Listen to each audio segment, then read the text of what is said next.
One to one ஆன்மீக நேயர்களுக்கு அன்பு வணக்கம். நம்ம சேனலில் தொடர்ந்து சுவையான பல ஜோதிட விழிப்புணர்வு நிகழ்ச்சிகளை பார்த்துட்டு வரோம். அந்த வகையில் இன்றைக்கி நம்ம பார்க்க போகிறது, ஒருத்தருக்கு சுக்கிர திசை நடந்தாலே அவங்களுக்கு பணமழை பொழியும் அப்படின்னு நிறைய கருத்துக்கள் இருக்குது. இது எந்த அளவுக்கு உண்மை அப்படிங்கிறத மூத்த பத்திரிகையாளரும் ஜோதிட ஆய்வாளருமான திரு ராஜேந்திரன் அவர்களிடம் கேட்டு தெரிஞ்சுக்குவோம். வணக்கம் சார். வணக்கம்மா. சுக்கிர திசை ஒருத்தருக்கு நடந்தாலே அவங்க வாழ்க்கையில் பணமழை பொழியும் அப்படின்னு ஒரு கருத்து இருக்குல்ல சார், இது உண்மையாலுமே சரிதானா சார்? இல்லை, சுக்கிரன் அப்படிங்கிறது பணத்தை குறிக்கக்கூடிய கிரகம் தான். குரு அப்படிங்கிறது பணத்தை குறிக்கக்கூடிய கிரகம், சுக்கிரனும் பணத்தை குறிக்கக்கூடிய கிரகம். அப்போ குருங்கிறது பெரும் பணம், சுக்கிரனுங்கிறது சிறு பணம். சிறு பணம்னா கொஞ்சமாக வர்றதில்லை, அன்றாடம் ரெகுலராக வந்துட்டுருக்கிற பணம், நமக்கு தேவைப்படுறப்பெல்லாம் வந்துட்டுருக்கக்கூடிய பணம். இது பார்த்திங்கன்னா கிரகங்களுக்கு நம்ம சொல்லக்கூடிய காரகத்துவங்கள் அப்படின்னு சொல்லுவாங்க. இப்போ சுக்கிரன் அப்படின்னு சொல்லும்போது திருமணத்தை குறிக்கக்கூடிய கிரகம் அப்படின்னு சொல்கிறோம்ல, குரு அப்படின்னு சொல்லும்போது குழந்தையை குறிக்கக்கூடிய கிரகம், சூரியன் அப்படிங்கும்போது தந்தையை குறிக்கக்கூடிய கிரகம், அரசாங்கத்தை குறிக்கக்கூடிய கிரகம், சந்திரன் அப்படின்போது தாயை குறிக்கக்கூடிய கிரகம், அது இன்னும் மென்மையான இந்த இரக்க சுபாவங்களை குறிக்கக்கூடிய கிரகம். செவ்வாய் எப்படின்னா அது ஒரு போர்க்கிரகம்ங்கிறதுனால அது காவல்துறை, இராணுவம் இதெல்லாம் குறிக்குது. இன்னொரு பக்கம் ரத்தத்தை குறிக்கக்கூடிய கிரகம்ங்கிறதுனால சகோதர சகோதரிகளை குறிக்கக்கூடிய கிரகம். இப்படி ஒரு கிரகத்துக்கு பல காரகத்துவங்களை எடுத்துகிட்டே வருவாங்க. அடுத்து அப்படி பார்க்கும்போது தான் இந்த குரு திசை சுக்கிர திசை அப்படின்னு வரும்போது அது பணத்தை கொடுக்கக்கூடிய கிரகம் அப்படின்னு சொல்லுவாங்க.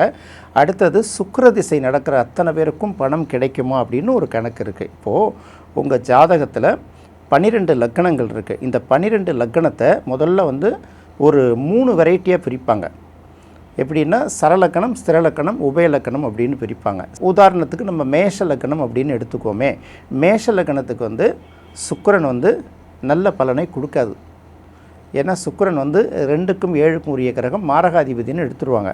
அப்போ இந்த சுக்கிரன் வலிமை பெற்று இருந்தால் அவர்களுக்கு நெருக்கடி வரும் அப்படிங்கிறத முதல்ல தெரிஞ்சுக்கணும். மேஷ லக்கணத்துக்கு சுக்கிரன் 6ஆம் இடம், 8ஆம் இடம், 12ஆம் இடத்தில் மறையும் போது நல்ல பலனை கொடுக்கும். அதாவது எல்லா லக்கணங்களுக்குமே சுக்கிரன் ஆட்சி உச்சம் பெற்றிருப்பதை விட மறைவது நல்ல பலனை கொடுக்கும். அதுதான் நமக்கு பணத்தை கொடுக்கக்கூடிய ஒரு விஷயமா பார்த்துக்கலாம். அடுத்தது இந்த மறைவிடம்னு சொல்கிறோம்ல, 6ஆம் இடம், 8ஆம் இடம், 12ஆம் இடம், இது கண்டிப்பாக கடகமாகவோ சிம்மமாகவோ இருந்தால் அங்கே நம்ம அந்த பலனை எதிர்பார்க்க முடியாது. ஏன்னா சுக்கிரனுக்கு கடகம்ங்கிறது ஒரு பகை வீடு, சிம்மம்ங்கிறது இன்னொரு பகை வீடு. அந்த கடகமோ சிம்மமோ ஒரு ஜாதகத்தில் 6, 8, 12 வந்தால், ஒரு லக்கணத்துக்கு 6, 8, 12 இடங்களாக அதில் போய் சுக்கிரன் இருந்தால் கண்டிப்பாக பணத்துக்கு படாதப்படுவாங்க. பணம் மட்டும் இல்லை, சுக்கிரன் சம்மந்தப்பட்ட காரகத்துவங்கள் எல்லாமே. சுக்கிரனுங்கிறது பார்த்தா வாழ்க்கை துணையை குறிக்கிறது தானே, ஒரு லவ், அந்த காதல், இது எல்லாமே குறிக்கிறது அதுதான். அடுத்தது சுவையான உணவுகள், விலை உயர்ந்த ஆடைகள், நகை நட்டெல்லாம் போட்டுக்கிறாங்கல்ல, இது எல்லாத்துக்குமே அந்த பாதிப்பு இருக்குங்கிறத நம்ம அந்த இடத்துல பார்க்கணும். சுக்கிரன் பகை கிரகமாக இருந்து மறையும் போது இன்னும் பலன் கிடைக்கும், நல்ல கிரகமாக இருந்து மறையும் போதும் பலன் கிடைக்கும். அப்போ மேஷ லக்னத்துக்கு சுக்கிரன் 6, 8, 12 மறைவது ஆட்சி உச்சம் பெற்றிருக்கிறதை விட நல்ல பலன் கிடைக்கும். அப்போ அந்த சுக்கிர திசை மேஷ லக்னத்துக்கு அந்த ஒரு 20 வருஷம் இருக்கு இல்லையா, அந்த 20 வருஷமும் அள்ளி கொடுத்துடாது, மறைந்து இருக்கக்கூடிய பட்சங்களில் அது நல்ல பலனை கொடுக்கும். அவ்வளோதான். அடுத்து ரிஷப லக்கணம் அப்படின்னு பார்க்கும்போது, ரிஷப லக்கணத்துக்கு லக்னத்துக்கும் உரிய கிரகம், 6ஆம் இடத்துக்கும் உரிய கிரகம். இந்த ரிஷப லக்கணத்துக்கு 7ஆம் இடத்தை தவிர மற்ற எந்த இடத்துல இருந்தாலும் நல்லது தான். அதுலேயும் கடகம், சிம்மம், இது 2த்துலேயும் இருந்ததுன்னா நல்ல பலனை கொடுக்காது. ரிஷப லக்கணமாக இருந்து கடகத்திலேயோ சிம்மத்திலேயோ சுக்கிரன் இருந்து திசை நடத்தினால் அந்த திசை முழுவதும் அவங்களுக்கு போராட்டமாக தான் இருக்கும். அதுக்கப்புறம் கன்னியில் இருந்தால் கூட அந்த இடத்துல நீச்சம் இல்லையா, அப்போ ஏதோ ஓடுமே தவிர பெரிய அளவுக்கு நம்ம பாதிப்புகளை சந்திக்கிற மாதிரி இருக்காது. இதை தான் நம்ம இப்படி தான் கணக்கு பண்ணிட்டு வரணும். மற்றபடி சுக்கிரனை பொறுத்தவரை 6, 8, 12 மறைவது ரொம்ப நல்லது. அதுவும் கடகத்தில் சிம்மத்திலையும் இல்லாமல் இருக்கிறது நல்லது, 7ஆம் இடத்துல இல்லாமல் இருக்கிறது நல்லது. இதுதான் சுக்கிரனுடைய ஃபார்முலா. மேக்ஸிமம் பார்த்திங்கன்னா இந்த சூரியன், புதன், சுக்கிரன் இது 3மே கூட்டு கிரகம்னு சொல்லுவோம். இப்போ சூரியனுக்கு முன்னாடி 60 டிகிரியோ அல்லது பின்னாடி 60 டிகிரியில் சேர்ந்து தான் பயணிக்கும். ஒருவேளை சூரியனோடு நெருக்கமாக இந்த சுக்கிரன் இருந்தால் அந்த சுக்கிரன் எத்தனை வருஷம் திசை நடத்தினாலும் நல்ல பலனையே கொடுக்காது. சூரியனோட சேரக்கூடிய கிரகங்கள் எல்லாமே அஸ்தங்கம் ஆகிடுங்கிறதுனால சூரியனோட நெருக்கமாக இருக்கக்கூடிய சுக்கிரன் பலனை கொடுக்காது. அதுபோல் நம்மளுடைய ஜாதகத்தில் திசை நடத்தக்கூடிய கிரகம் சுக்கிரனாக இருந்து அது சூரியனோட அஸ்தங்கம் இருந்ததுன்னா கண்டிப்பாக நல்ல பலனையே கொடுக்காது. அடுத்தது மிதுன லக்கணமாக இருந்தாலும் இப்படி தான், 6, 8, 12 மறைஞ்சாலும் நல்லது, மற்ற இடங்களில் இருந்தாலும் நல்லது. அதே போல் பகை வீடு, பாதக வீட்டில் இல்லாமல் இருக்கிறது ரொம்ப சிறப்பு. அவ்வளோதான். கடக லக்கணம்னு பார்க்கும்போது சுக்கிரனை ரொம்ப முக்கியமாக பார்க்கணும்.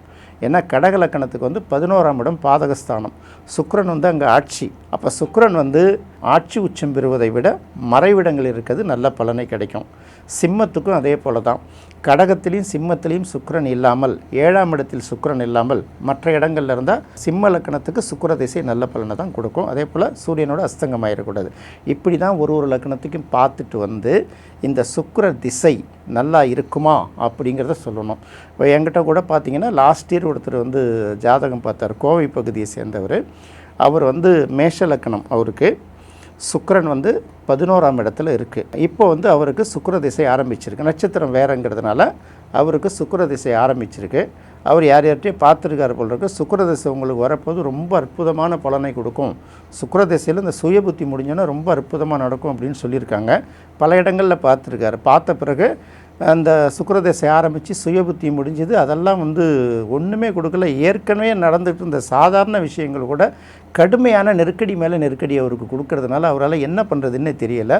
அப்புறம் ஒரு நாள் என்கிட்ட வந்து ஃபோனில் கேட்கும்போது நான் சொன்னேன், அந்த மாதிரி நீங்கள் மேஷ லக்னம், மேஷ லக்கணத்துக்கு 7ஆம் இடத்துக்கும் 2ஆம் இடத்துக்கும் உரிய கிரகம் வந்து சுக்கிரன். இந்த சுக்கிரன் போய் மேஷ லக்கணத்துக்கு பாதகஸ்தானமான கும்பத்தில் உட்காந்துருக்கு. எப்படிங்க நல்ல திசை நடக்கும் அப்படின்னு நான் சொல்லும்போது, இல்லைங்க அது வந்து சுக்கிர திசைனாலே 20 வருஷமும் நல்லா இருக்குன்னு தானே சொன்னாங்க. யார் சொன்னாங்க? அவங்கள்ட்ட தானே கேட்கணும். என்னுடைய அணுகுமுறைப்படி இது பாதகஸ்தானத்தில் உட்காந்துருக்கக்கூடிய கிரகம் நல்ல பலனை கொடுக்காது. ஒரு வேளை அந்த சுக்கிரனுக்கு குருவோட பார்வை, ஒரு சுபக்கிரகத்தோட பார்வை கிடைத்திருந்தால் அது ஓரளவு நெகட்டிவ் தன்மையை குறைச்சிருக்கலாம். அதனால் வந்து சுக்கிரன் எங்கே இருக்காலும் வந்து நல்ல பலனை கொடுக்குன்னு நினைக்காதீங்க. இந்த சுக்கிர திசையில் நீங்கள் ரொம்ப எச்சரிக்கையாக இருக்க வேண்டிய விஷயம்னு சொல்லிட்டாங்க. அவர் என்ன சொல்கிறாருன்னா, நான் ரொம்ப மனசளவில் உற்சாகமாக இருந்தால் நீங்கள் எப்படி சார் இப்படி சொல்கிறீங்களே அப்படின்னு கேட்குறாரு. உண்மை எப்போதும் கசக்க தானே செய்யும். எந்த ஜோதிடர் வந்து இந்த சுக்கிர திசை உங்களுக்கு அமோகமாக இருக்குன்னு சொன்னாரோ அவர் வேணால் என்கிட்ட பேச சொல்லுங்கள். நான் கேட்ட கேள்வியை கேளுங்க, அவர் பதில் சொல்லட்டோம்னா. அப்புறம் அவங்க பேசவே இல்லை. இப்படி தான் வந்து நிறைய இடங்களில் வெறும் திசாபுத்தியை வச்சு மட்டுமே சுக்கிர திசையாக அமோகமாக இருக்கும், சூரிய திசையாக தந்தைக்கும் உங்களுக்கும் ஒத்து வராது, உங்களுக்கு வந்து அரசாங்கத்தால் பிரச்சனை வரும், சந்திர திசையாக ரொம்ப எச்சரிக்கையாருங்க, சளி பிடிக்கும், டிபி நோய் வரும். நெகட்டிவாக சொல்கிறோம், இப்படி சொல்கிறான். செவ்வாய் திசையாக உங்களுக்கு வந்து போலீஸில் அதெல்லாம் வேலை கிடைக்கிறதுக்கு வாய்ப்பு இருக்குங்க, கவனமாக பார்த்துக்கோங்க. கவனமாக பார்த்தீங்கன்னா கொஞ்சம் வேலை கிடைச்சிரும். இல்லைன்னா வந்து பார்த்திங்கன்னா அண்ணன் தம்பிகளோட அடிச்சுட்டு நிற்பீங்க, ரொம்ப கவனமாக இருங்க அப்படிங்கிறது. புதன் திசை நடக்குதா, படிப்பு நல்லா வரும் அப்படின்னு சொல்லிவிடுவாங்க. தாய்மாமனுக்கும் உங்களுக்கும் ஒத்துக்காது. அதாவது இப்படி தான் இந்த கதையை தவிர வேறு எதுவுமே தெரியாது. குரு திசை நடக்குது, உங்களுக்கு குழந்தை பிறக்கும் சார், எனக்கு 60 வயசுக்கு மேலே ஆகுதுங்க, அதனால் என்ன பேரம்பேத்தி பிறக்கும்ல, அப்படி எடுத்துக்கோங்க. அப்படி அப்புறம் சுக்கிர திசையா சூப்பர் உங்களுக்கு நினச்ச மாதிரி ஜோடியெல்லாம் சூப்பராக அமைஞ்சிடும் சார், பணம் நிறையா வரும் சார், இப்படி தான் சொல்லிகிட்டு இருக்காங்களே தவிர சனி திசையா நீங்கள் இது வரைக்கும் தொழில் பண்ணதெல்லாம் ரொம்ப நெருக்கடியாக இருந்தீங்களா, இப்போ தொழில் உங்களுக்கு சூப்பராக அமையும். ராகு திசையா நீங்கள் நினச்சதெல்லாம் சந்தோஷமாக இருக்கலாம் சார். கேது திசையா உங்களுக்கு ஆன்மீகம் வரும் சார். இந்த மாதிரி வந்து இது எப்படின்னா அவ்வளோதான். கருப்பாக இருக்குல்ல சார், அது காக்கா தான் சார். வெள்ளையாக இருக்கா சார், அது கொக்கு தான் சார். இப்படியே சொல்லிக்கிட்டு போகிறது. இப்படி சொல்கிற ஆட்கள் தான் வந்து நிறைய ஆயிட்டதுனால சுக்கிர தேசனாலே அள்ளி கொடுக்கும் அப்படிங்கிறாங்க. திசை நடத்தக்கூடிய கிரகம் லக்னத்துக்கு நட்பா பகையா, அது நல்ல நிலையில் இருக்கா, இதுக்கு பாவகிரகங்களோட பார்வை சேர்க்கை இருக்கா, அதோட பகை கிரகங்களோட தொடர்பு ஏற்பட்டிருக்கா, இதெல்லாம் வச்சு தான் வந்து இதை சொல்ல முடியும்.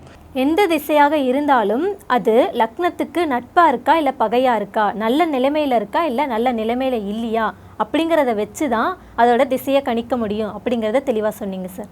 ரொம்ப நன்றி சார். நன்றிம்மா. நேயர்களே, இந்த நிகழ்ச்சி உங்களுக்கு ரொம்ப பிடிச்சிருக்குன்னு நினைக்கிறேன். மீண்டும் மற்றொரு சுவையான நிகழ்ச்சியில் சந்திப்போம். நன்றி, வணக்கம்.